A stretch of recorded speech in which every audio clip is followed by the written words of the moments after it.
Hi everyone, in this video we're going to be replacing the heat strip on the heat sealer. There's 5 screws that I have to remove.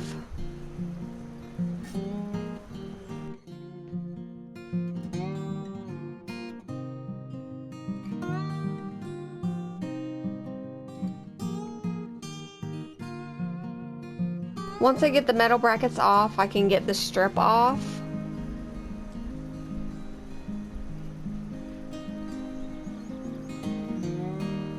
I bought new strips off Amazon.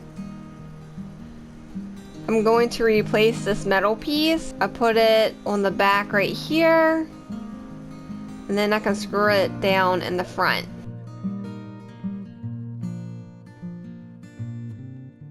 My new strips are a little bit too big, so I need to cut them. Now it's the same size, and I can put it on there. You place the new strip down, put the metal brackets back on, and then put the rest of the screws, and voila, it's done. Super easy. Thank you guys for watching, and I hope that you have a great day, and we'll see you in the next video. Bye!